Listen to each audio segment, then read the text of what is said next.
चलो पहले क्वेश्चन की बात करते हैं। ग्रेविटेशन पे कुछ हम क्वेश्चन करने वाले हैं आज, ठीक है। इसमें पी वाई क्यू आपके एडवांस के भी हैं और कुछ जे मेंस के भी हैं। जैसे पहला क्वेश्चन है, the variation of acceleration due to gravity with distance small d from the centre of the earth is best represented by. हम जानते हैं कि किसी स्फेरिकल बॉडी में अगर इनसाइड पॉइंट की बात करी जाए, ठीक है, फॉर इनसाइड पॉइंट जो ग्रेविटी होता है ना, इफेक्टिव ग्रेविटी आपका डायरेक्टली प्रोपोर्शनल टू आर होता है। And for outside point it is inversely proportional to r. That means इसका तो सीधा सीधा जो ऑप्शन हो जाएगा आपका, ये वाला हो जाएगा, ठीक है भाई। चलो फिर आगे बढ़ते हैं। इस क्वेश्चन की बात करते हैं। देखो यहाँ पर बोला था, a bullet is fired with a vertically upward with velocity b from the surface of a spherical planet. When it reaches its maximum height, its acceleration due to the planet gravity is 1 by 4 of its value on the surface of the planet. तो मैं एक rough diagram बना लेता हूँ। जैसे ये मेरी अर्थ हो गई, ठीक है। मैंने एक यहाँ से बुलेट को फायर किया है, तो कहा कि ये बुलेट जो है अगर v वेलोसिटी से फायर की गई थी तो कुछ पॉइंट तक जाती है, यहाँ पर इसका जो है ना इफेक्टिव ग्रेविटी वो G/4 हो जाता है। वैसे तो हम जानते हैं कि ये जो देखो डायरेक्ट रिजल्ट्स होते हैं कुछ जो हम याद रखते हैं ना, यहाँ पर ये सरफेस से जो हाइट आती है बेसिकली कैपिटल एच, ये आर के बराबर होता है। कैलकुलेट कर लेते हैं, देखो आता कैसे है, कुछ बच्चों को ये याद भी होता है। हम बोलेंगे कि जी इफेक्टिव एट पॉइंट पी जो है वो G/4 है। और अगर इसे लिखना चाहूँ तो कैसे लिखूंगा, मैं लिखूंगा GM divided by r plus capital H और इसका होल स्क्वायर। और ये किसके बराबर है, आपका G/4 के बराबर है। तो इसको क्या वो लिखोगे आप, जी फैक्टर को मतलब जी को लिख सकते हो GM अपॉन 4R स्क्वायर। ऐसे G/4 को लोगे आपका GM upon r plus h का होल स्क्वायर। तो ये कब पॉसिबल है, जब आर किसके बराबर हो जाए, एच के बराबर हो जाए, ठीक है भाई। अब देखो हम यहाँ से एनर्जी कंजर्वेशन की एक इक्वेशन लिख लेते हैं, ठीक है? ये मैंने कहा ये मेरी फर्स्ट पोजीशन है, ये मेरी सेकंड पोजीशन है ना, या फिर ये इनिशियल पोजीशन है, ये फाइनल पोजीशन है। अगर मैं बात करूँ के इनिशियल की तो कितना, half of m B square है। यू इनिशियल की बात करें तो सरफेस पर कितना होगा भाई, G capital M small m divided by capital R के बराबर। अगर के फाइनल की बात करूँ तो कितना हो जाएगा, इस पॉइंट पर पहुंच के जीरो हो जाएगा क्योंकि रेस्ट पर आ गई होगी ये प्लेट। और अगर यू फाइनल की बात करूँ तो ये कितना, क्योंकि एच की वैल्यू भी आर के बराबर है, तो ये हो जाएगा आपका G capital M small m upon 2R के बराबर, ठीक है भाई। यहाँ पे क्वेश्चन बनाते हैं एनर्जी कंजर्वेशन की। K initial U initial equal to K final plus U final, ये आपका बराबर है half of m B square के। और इसकी अगर बात करें यू इनिशियल की, तो ये नेगेटिव में है, तो देखो negative minus G capital M small m upon 2R के बराबर। ये फाइनल की बात करी जाए तो जीरो हो गया टॉप मोस्ट पॉइंट पर। यू फाइनल ये लिखा हुआ है, तो ये हो गया minus G capital M small m upon 2R। ये हमने गड़बड़ लिख रखा है यहाँ पे, इसको सही कर देते हैं। ये आपका आर था इनिशियल, देखो आर है ना, टू लिख रखा था मैंने, तो यहाँ पर आप सिंप्लीफाई करोगे तो ये आ गया आपका half of m B square, जो हो जाएगा ये हो जाएगा आपका G capital M small m, इसको उठा के इधर लेके आओ तो ये हो गया आपका आर को बोल देता हूँ फर्स्ट इक्वेशन, ठीक है। अब चलते हैं नेक्स्ट इक्वेशन की तरफ। जब आप इसे एस्केप वेलोसिटी से फेंकोगे, है ना, तो ये कहाँ पहुंच इन्फिनिटी पे पहुंच जाएगा, तो वहां पर भी एनर्जी कंजर्वेशन लगाते हैं। मेरी मतलब मैं बोलता हूँ कि अगर इनिशियली मैंने इसको हाफ ऑफ एम और एस के वेलोसिटी से फेंका तो काइनेटिक एनर्जी कितनी हो जाएगी, इतनी। और पोटेंशियल एनर्जी सरफेस पर कितनी, इतनी। और फाइनल कितनी हो जानी चाहिए इन्फिनिटी पे जाने के बाद, जीरो। काइनेटिक एनर्जी भी और पोटेंशियल एनर्जी भी जीरो। तो यहाँ से ये कितना बन जाएगा भाई, half of M p s escape का स्क्वायर इज इक्वल टू बनेगा G small m capital M on R के बराबर। ये हो गया आपकी इक्वेशन सेकंड। दोनों को जब डिवाइड करोगे तो यहाँ से आपका वी एस्केप जो आ जाएगा वो √2 टाइम्स ऑफ वी आ जाएगा। एन कितना आ गया भाई, टू के बराबर। देख लो एन ही पूछा था कैपिटल एम, तो वो 2 के बराबर आ गया। नेक्स्ट क्वेश्चन पर चलते हैं। यहाँ पर देखो बोला था उन्होंने कि gravitational acceleration on the surface of a planet is इतना। मतलब कोई प्लेनेट है जहाँ पर आपका इफेक्टिव ग्रेविटी है वो है आपका √6/11 g के बराबर। कहाँ पर है ये? सरफेस पर है। तो मैं लिख सकता हूँ g dash upon g equal to √6/11 के बराबर। आगे देखो क्या बोला। आगे बोला कि the average mass density of the planet is 2/3 times that of the earth. Average mass density दिया हुआ है आपको, rho dash is equal to 2/3 time of rho. इसको आप बोलोगे रो डैश अपॉन रो, हो जाएगा आपके पास 2/3 के बराबर। बोला the escape speed of the surface of the earth is taken to be इतना, then escape speed on the surface of the planet in kilometre per second will B.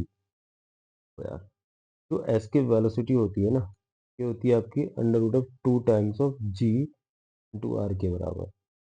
सही है। और आपको निकालना है जैसे वी एस्केप, है ना, डैश।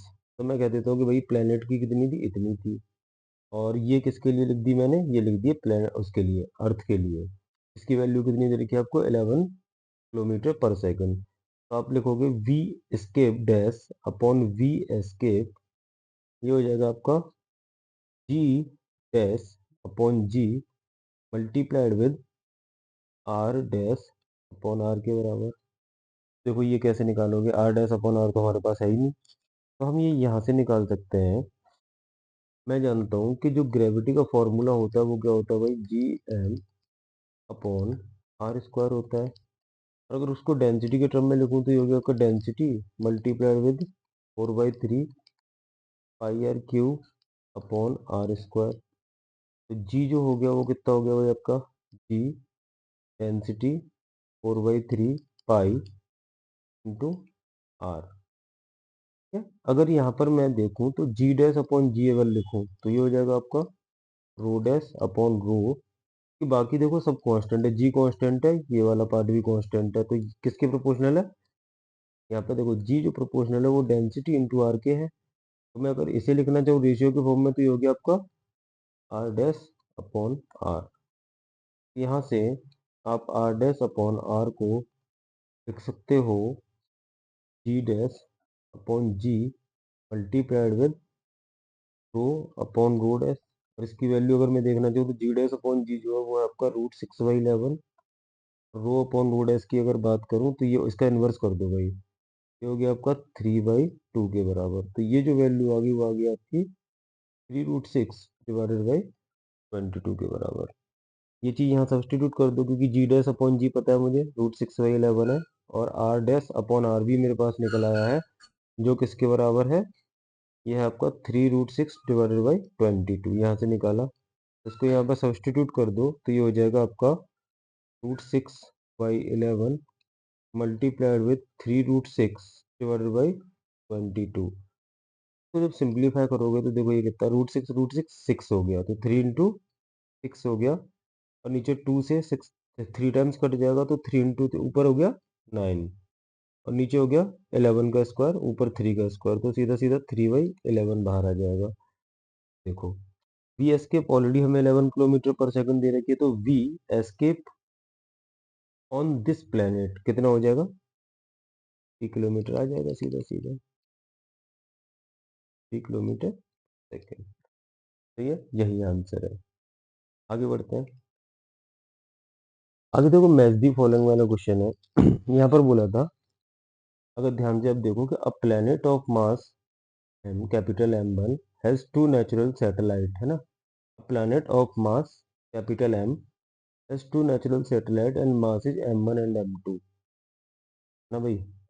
दो सैटेलाइट्स हैं एक प्लेनेट की, जैसे ये आपका प्लेनेट है, और इसके लिए दो सैटेलाइट्स मैं बना देता हूँ। इसका मास तो कैपिटल M kg हो गया, और इसके सराउंडिंग में एक सैटेलाइट यहाँ कहीं घूम रही होगी जिसका मास M1 है, और एक दूसरे ऑर्बिट में घूम रही होगी जिसका मास कितना 2 है।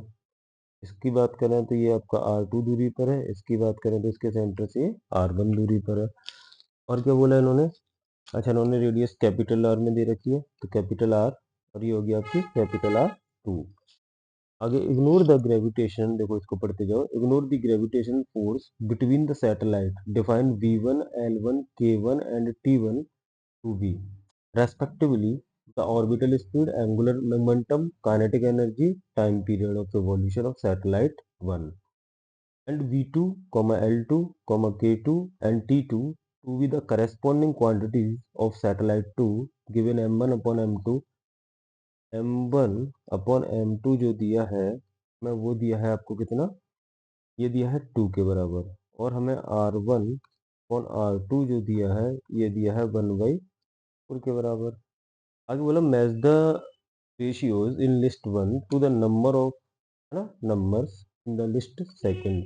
तो देखो V1 अपॉन V2 की अगर बात करी जाए तो ऑर्बिटल वेलोसिटी होती कितनी है, ये होती है आपकी under root G capital M divided by small r होती है वैसे, और स्मॉल आर जो ऑर्बिटल रेडियस होती है यहाँ पे कैपिटल आर से रिप्रेजेंट किया गया है। देखो इसको हम लिख सकते हैं V01 upon V02 equal to under root of R2 upon R1। और ये जो दिया है आपको वो कितना दिया भाई, V01 अपॉन V02, तो ये हो जाएगा आपका, क्योंकि R1 अपॉन R2 1/4 है तो ये हो गया आपके पास +2 इसकी वैल्यू कितनी आ गई 2 के बराबर। इसके लिए आंसर तो हो गया भाई, पहले के लिए P का हो गया आपका थर्ड। बात करते हैं बाकी, ये तो इतने से ही हो गया, चलो और चेक कर लेते हैं। अगर बात करें एंगुलर मोमेंटम की, एंगुलर मोमेंटम क्या होता है भाई आपका m v1 है ना into r1 should be equal to m v2 into r2। तो डेफिनेटली जो q है उसका तो डायरेक्टली हम बोल सकते हैं कि एंगुलर मोमेंटम कंजर्व रहता है, तो q का आपका हो जाना चाहिए। थर्ड की बात करते हैं तो kinetic energy half of mv², ये कितना हो जाएगा, है ना, ये भी आप कैलकुलेट कर ही सकते हो भाई।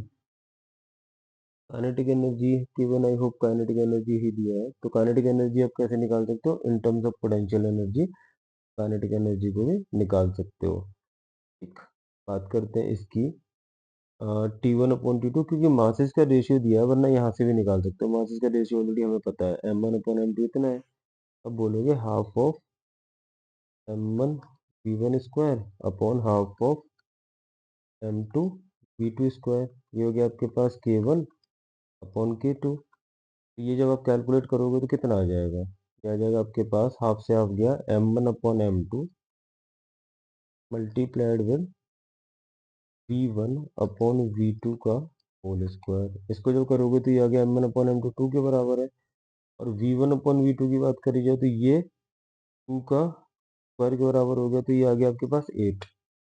तो r का तो हो गया थर्ड, तो ठीक है। और T1 अपॉन T2 ये भी निकल आएगा, तो मेरे ख्याल से इसका बी ऑप्शन है। ठीक है भाई, जो बी ऑप्शन है वो करेक्ट आंसर है इस वाले क्वेश्चन का। बी, हाँ बी ये वाला, ठीक है भाई। चलो आगे बढ़ते हैं, इस वाले क्वेश्चन को देखते हैं। देखो यहाँ पर क्या कहा, इन्होंने कहा two spherical planets P and Q have the same uniform density. Uniform density जो है वो सेम है, और masses M P and M Q. Masses दे रखे हैं two spherical planet P and Q, बना लेता हूँ मैं, ये मेरा पी, ये मेरा क्यू, इसको बोल देता हूँ, ये है मेरा पी और ये है मेरा क्यू प्लैनेट। और इन्होंने जो डेंसिटी दी है, मतलब density of P is equal to density of Q, ये दे रखा है। और इसका जो मास है वो आपको एम पी के बराबर दे रखा है, इसका मास एम क्यू के बराबर दे रखा है। सरफेस एरिया ए एंड 4 है, इसका जो सरफेस एरिया वो ए है, और इसका जो सरफेस एरिया वो 4a है। Respectively a spherical planet R also has uniform density तो and its mass is mp plus mq। बहुत बढ़िया, उन्होंने एक और मतलब हमें बॉडी दी, इसको उन्होंने बोला आर से, और इसका जो मास दिया है आपको वो कितना है, mp प्लस mq के बराबर दिया है। और जो डेंसिटी दी है इसकी वो भी सेम ही है, कह रहे कि the escape velocities from the planet P Q R v P v Q v R respectively, then check करना है अपने को क्या होगा। तो अगर डेंसिटी सेम है तो देखो डेंसिटी को हम क्या लिख सकते हैं। डेंसिटी अगर ध्यान से देखो ना तो ये भी रो के बराबर ही दी है, मतलब डेंसिटी तो तीनों का ही सेम है। पहले इन दोनों का रिलेशन देखते हैं। तो डेंसिटी ऑफ पी, क्योंकि मुझे पता है कि इसके बराबर डेंसिटी ऑफ क्यू के बराबर है। डेंसिटी ऑफ पी मतलब mass of P multiplied with surface area. Surface area नहीं, वॉल्यूम का मल्टीप्लाई करेंगे हम, और वॉल्यूम का मल्टीप्लाई करेंगे तो ये हो जाएगा आपका 4/3 पाई आर पी का क्यूब इक्वल टू, क्या कर रहा हूँ मैं, density equal to mass upon volume होता है भाई, तो mass upon volume in the same way ये हो जाएगा आपका एम क्यू अपॉन इसका मास 4/3 एम क्यू हो गया, और इसका वॉल्यूम हो गया 4/3 पाई टू आर क्यू का होल क्यूब। क्लियर है भाई। अब आगे बात करते हैं कि भाई इन्होंने एक और रिलेशन हमें दिया है कि जो ए है वो 4a के बराबर है। ए अगर 4a के बराबर है तो उसको देखना है यहाँ से, ये हो जाएगा आपका 4 पाई, सरफेस एरिया है तो 4 पाई आर पी का square equal to 4 pi r Q का स्क्वायर। यहाँ से जो आर पी हो जाएगा आपके पास, तो हो जाएगा 2 times of r Q. R P जो हो गया वो हो गया आपके पास 2 टाइम्स ऑफ आर क्यू। ये चीज़ हम यहाँ यूज करते हैं, तो देखो यहाँ से जो M P upon M Q हो गया, ये हो जाएगा आपके पास R P upon are Q का होल क्यूब, है ना। और R P upon are Q कितना है, तो ये है आपके पास 1/8 हो जाएगा, क्योंकि r P upon are Q 1/2, r P upon are Q sorry 2 के बराबर है, तो 2 का क्यूब जो है वो हो जाएगा 8। तो यहाँ से हमने निकाला कि M P is equal to 8 times of M Q. ठीक है भाई, एक तो ये रिलेशन हमारे पास आ चुका है कि M P is equal to 8 times of M Q आ गया है। अब हम बात करते हैं कि एस के इन्होंने नेक्स्ट इस वाले के ऊपर बात कर लेते हैं, आर के ऊपर। तो यहाँ पर देखो क्या रिलेशन अपने पास आएगा। तो यहाँ से अगर आप देखोगे तो यहाँ पर M P plus M Q है, तो मास ऑफ आर जो आ जाएगा, क्योंकि एम पी जो है वो 8 टाइम्स ऑफ एम क्यू है, ये हो जाएगा 9 times of M, 9 times of M P हो गया भाई। क्योंकि डेंसिटी सेम है, डेंसिटी सेम है तो यहाँ से आप इसका भी रेडियस का वो निकाल सकते हो आप, है ना। रिलेशन निकल आएगा ना भाई यहाँ से, एम आर एम के बराबर दे दिया, तो आप क्या लिख सकते हो, डेंसिटी जो है वो सेम दे रखी है। डेंसिटी जब सेम दे रखी है दैट मीन्स इसमें आप लिखोगे density is equal to mass, तो M R on 4/3 pi R, how much, R का क्यूब इक्वल टू, ये हो जाएगा आपके पास M P upon 4/3 pi are P का क्यूब, है ना। और यहाँ से जो रिलेशन निकलेगा वो क्या निकलेगा आपका, कि एम आर और एम पी पता है आपको, तो ये हो जाएगा आपका r R upon r P is equal to हो जाएगा एम पी अपॉन, को आप इधर लेके जाओगे इसको इधर लेके जाओगे तो आर आर, ये हो जाएगा आपका M R upon M P, और इसकी पावर 1/3, 1/3 हो जाएगा। तो यहाँ से क्या लिख सकते हो आप भाई, आप लिखोगे r R upon r P equal to M R upon M P, that is 9 की power, M R upon M P 9 की पावर 1/3। ठीक है, ये आ गया। तो यहाँ से आर आर जो हो गया आपका वो हो गया 9 की power 1/3 into R P, relation आ गया यहाँ से। और बोला था escape velocity from the planet P Q R. देखो जो एस्केप वेलोसिटी का फॉर्मूला होता है, अगर आप ध्यान से देखो तो ये होता है आपका v escape is equal to under root of 2 G M upon are Q, 2gm/r के बराबर होता है। अब वी एस्केप की देखें तो हम किसके प्रोपोर्शनल है भाई, ये तो हो जाएगा आपका m/r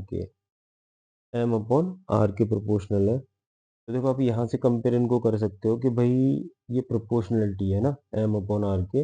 हमने रिलेशन क्या क्या निकाल लिया, हमने एक तो ये रिलेशन निकाला था आर पी, और आर क्यू में जो रिलेशन है वो कितने का भाई, r P upon are Q जो है वो 2 के बराबर है, और M P upon M Q ये 8 के बराबर है। तो यहाँ पर जब रिलेशन निकालोगे तो v P upon v Q जो आएगा वो आएगा square root of M P upon M Q into r Q upon r P, तो ये हो जाएगा 4। तो ये वाला ऑप्शन अपना सही है, पहले तो ये ऑप्शन सही हो जाएगा, है ना। और एक रिलेशन आप और निकालोगे कि बी पी जो है वो किससे ज़्यादा है, पी क्यू से ज़्यादा है ना।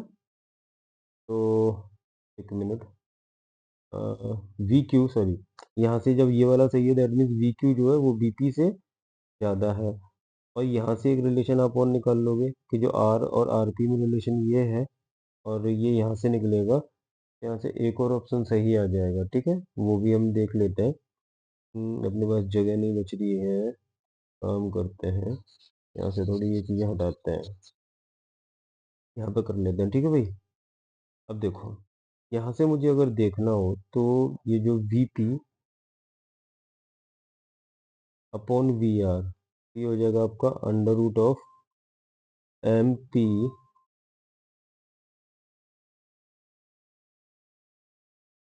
एक मिनट रुकना बच्चे।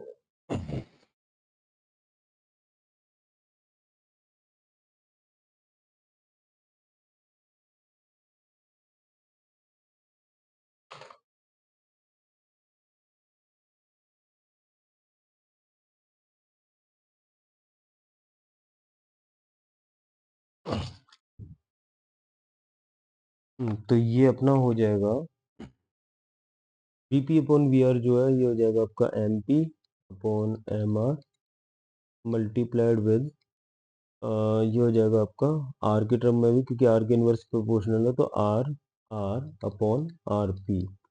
इसको जब सिंप्लीफाई करोगे तो ये कितना आ जाएगा, M P upon M R. M P upon M R हमने कितना निकाला, M P upon M R ये है आपका 1/9 के बराबर। और अगर बात करी जाए किसकी, r R upon r P, तो ये हो जाएगा अपना 9 RR/RP, 9 की पावर 1/3 के बराबर, ठीक है। जब आप इसको सिंप्लीफाई करोगे तो ये कितना आ गया आपका, ये हो जाएगा आपका 9 की पावर 1/3 -1, दैट मीन्स 9 की पावर -2/3। तो और कर दो तो 1/9 की पावर हाउ मच, 2/3। इसको सिंप्लीफाई जब आप करोगे तो इसकी वैल्यू डेफिनेटली किससे 1 से छोटी ही आएगी। तो यहाँ पर जो आपका एम पी है बेसिकली क्या आने वाला है अपना 1/9 की पावर 2/3, बहुत गंदा सा एक्सप्रेशन बन गया है। ये जो वैल्यू 1 से छोटी है दैट मीन्स जो बीपी है वो आपका वी आर से तो छोटा ही रहा होगा, ठीक है। दैट मीन्स इसमें अब ये ऑप्शन और सही हो जाएगा, ठीक है भाई। ये अपने को चेक कर लेना था। नेक्स्ट आगे बढ़ते हैं। अब इस क्वेश्चन की बात करते हैं। देखो यहाँ पर क्या था, यहाँ पर था a thin uniform annular disc, the figure of mass capital M has a outer radius 4r and inner radius 3r. The work required to take a unit mass from point P on its axis to infinity. अब यहाँ पर क्या है कि एक ये लिया और एक और ये डिस्क टाइप का आपने ले लिया, और यहाँ से P पॉइंट है जो कितना दूरी पर है भाई, 4r की दूरी पर है, ठीक है। और इन्होंने जो इनर रेडियस हमें दे रखी थी वो कितनी दे रखी थी, ये दे रखी है आपको 3r के बराबर, और ये दे रखा है आपको 4r के बराबर, ठीक है। हमें क्या करना है, इस P पॉइंट पर हमें निकालना था कि वर्क रिक्वायर्ड कितना होगा। मैं क्या करूं भाई, पहले यहाँ पर ना मैं कि ये क्या है अपना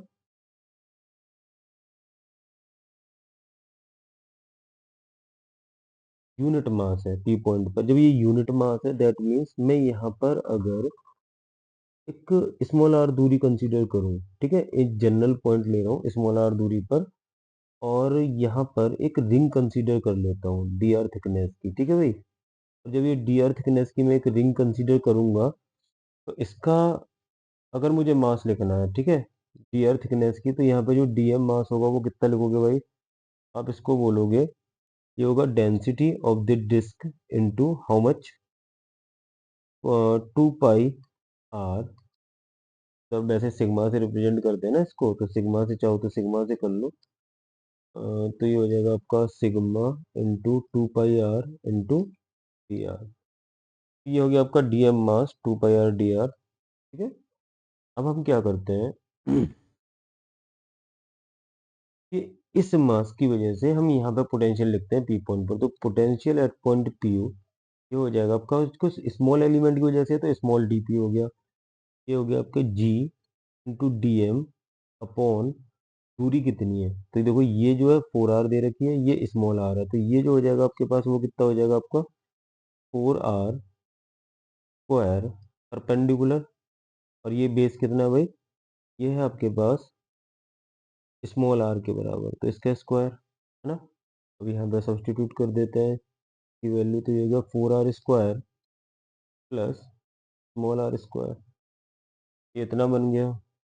अब हम क्या करते हैं कि इसको इंटीग्रेट करते हैं हम by substituting the value of d m, जो किसके बराबर है? इसके बराबर है, तो ये देखो कितना हो जाएगा आपका G sigma 2 pi small r d r divided by under root of 4 are square plus small r square, ठीक है?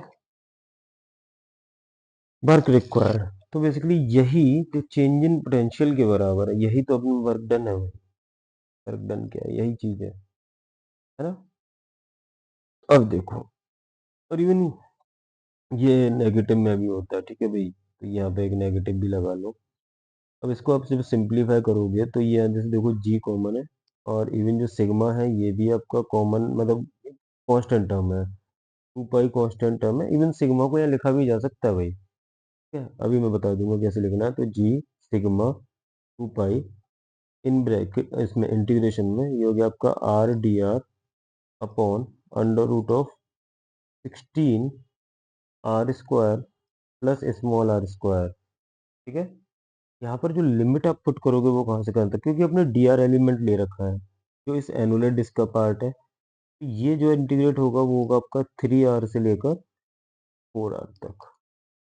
देखो 3 आर से, है ना, यहाँ पे देख लो 3 आर से 4 आर तक इसको इंटीग्रेट करना है हमें, 3 आर से 4 आर। अब यहाँ पे सिग्मा की वैल्यू को कैसे लिखोगे? देखो ये सिग्मा होगा वो कितना एम मास था, और एरिया कितना था? तो आप कहोगे कि पूरा डिस्क का जो एरिया था वो था 4 pi into 4 are square minus जो ये कैविटी है अंदर 3 आर रेडियस की, तो ये इसको सब्ट्रैक्ट कर दो 4 पाई इंटू 3 आर का होल स्क्वायर। ये आपने क्या किया भाई? सिग्मा निकाल दिया। ये क्या है? सिग्मा, ठीक है? और ये चीज सिग्मा आप इसमें सब्स्टिट्यूट कर दोगे और सिंप्लीफाई जब इसको करोगे तो आपका आंसर आ जाएगा। चलो भाई नेक्स्ट बात करते हैं।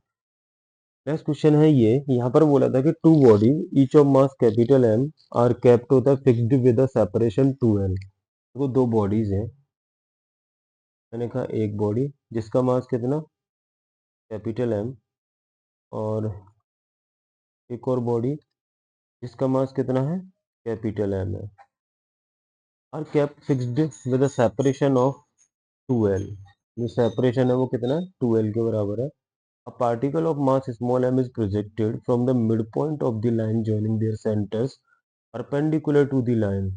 The gravitational constant is g. The correct statement is or r. मतलब यहाँ मिड पॉइंट पर ये कहीं रखा हुआ था। अब जब ये मिड पॉइंट पे रखा हुआ और यहाँ से इसको परपेंडिकुलरली प्रोजेक्ट किया जाता है विद इनिशियल वेलोसिटी u से, तो और कह रहे हैं कि भैया ये जो है एस्केप कर जाना चाहिए, तो ये u की वैल्यू कितनी होनी चाहिए? तो ये कैसे हम निकालेंगे? हम बोलते हैं देख, अगर ये यहाँ पर था मिड पॉइंट पर, तो इसकी जो काइनेटिक एनर्जी रही होगी वो कितनी रही होगी? Half of M U square.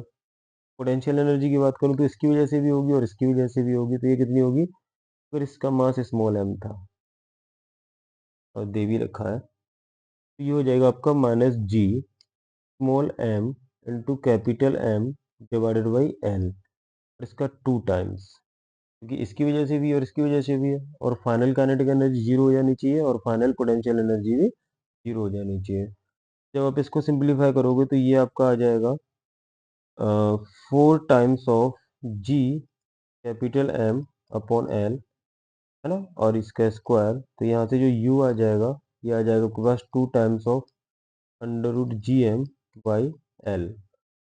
तो देखो एक तो ये वाला ऑप्शन सही है, और अगर बात करें कि the energy of mass m remains constant, energy of mass remains constant, देखो ये गलत हो जाएगा। क्यों गलत हो जाएगा? क्योंकि energy of the mass m remains constant, तो जो एनर्जी का टर्म होता है ना, अगर मास कौन सी एनर्जी कंसिस्ट कर रहा है, तो सिर्फ और सिर्फ इसके पास काइनेटिक एनर्जी है।